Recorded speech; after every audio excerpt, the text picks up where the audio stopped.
अस्सलामुअलैकुम जी। उम्मीद करता हूँ सब दोस्त खैरियत से होंगे। तो आज की इस वीडियो में हम जेसीबी या फिर लोडर की इंस्पेक्शन करेंगे। हम देखेंगे कौन सी ऐसी अहम चीज़ें हैं जिनका हमें ख़ास तौर पे ध्यान रखना होता है अरामको स्टैंडर्ड के मुताबिक, और कौन से की पॉइंट्स हैं, किन चीज़ों का ख़ास तौर पे चेक किया जाता है। तो आइए बिना वक्त ज़ाय किए आज की इस वीडियो को स्टार्ट करते हैं। सबसे पहली चीज़ ये है कि अगर आपके पास फ्लैगमैन नहीं है तो फ्लैगमैन के बिना आप इस इक्विपमेंट को यूज़ नहीं कर सकते। इसके बाद आपने जेसीबी के चारों टायरों की इंस्पेक्शन कर लेनी है। चारों टायर जो हैं अच्छी हालत में हों, बहुत ज़्यादा घिसे हुए ना हों, डैमेज ना हो, किसी भी साइड से बबलिंग वगैरह ना हो, किसी भी तरह का कट वगैरह नहीं होना चाहिए। अगर कोई बबलिंग है, कट है या किसी भी तरह से टायर आपको डैमेज लग रहा है या फिर हवा कम लग रही है तो भी आपने एक्सेप्ट नहीं करना जेसीबी को। उसके बाद आपने बकेट को देखना है, एक बार अच्छी हालत में होना चाहिए, किसी किस्म की कोई टूट फूट का शिकार ना हो या फिर दराड़ वगैरह नहीं आई हो किसी भी तरह की। और इस बकेट के पीछे ये जो पिंस लगी होती हैं, ख़ास तौर पे इन चीज़ों का ध्यान रखना है। ये तीनों पिंस, ये बड़ी पिन सेंटर वाली और दोनों साइड पे जो है वो पिंस अच्छी हालत में लगी हुई होनी चाहिए।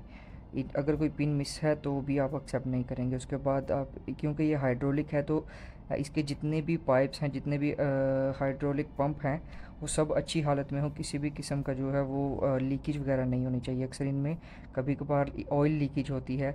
अगर किसी भी किस्म की कोई लीकेज है या फिर बहुत ज़्यादा मिट्टी जमी हुई है या गंदगी है तो भी आप इसको एक्सेप्ट नहीं करेंगे, क्योंकि बहुत ज़्यादा मिट्टी में भी आपको पता नहीं चलता। अगर वो गंद हो, आपको ये पता नहीं चलेगा कि ये लीकेज है कि वैसे ही कचरा है, तो भी आप इसको जो है एक्सेप्ट नहीं करेंगे। इस चीज़ का आपने ख़ास ख्याल रखना है, किसी भी तरह की लीकेज वगैरह ना हो।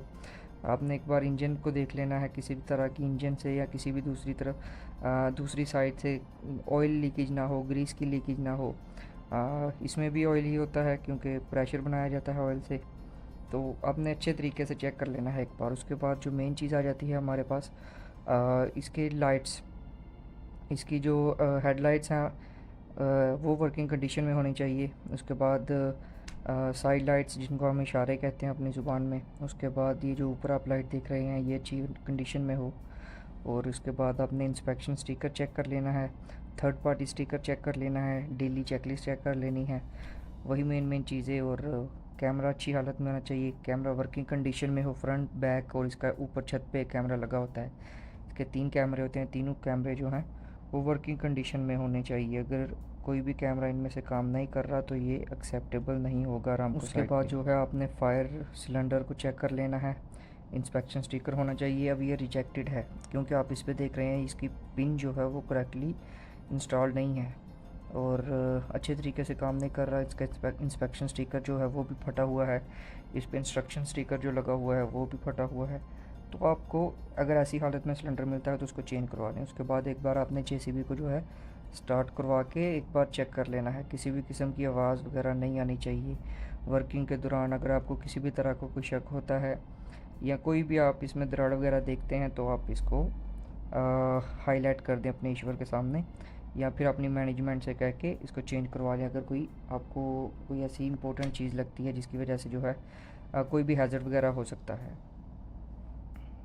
इसके अलावा आपके इक्विपमेंट में ये जो है सेफ़ ज़ोन प्रॉक्सिमिटी सेंसर इसको कहा जाता है। ये एक सेंसर होता है, जब कोई चीज़ बहुत ज़्यादा करीब आ जाती है रिवर्स करते हुए तो ये अलार्म करता है।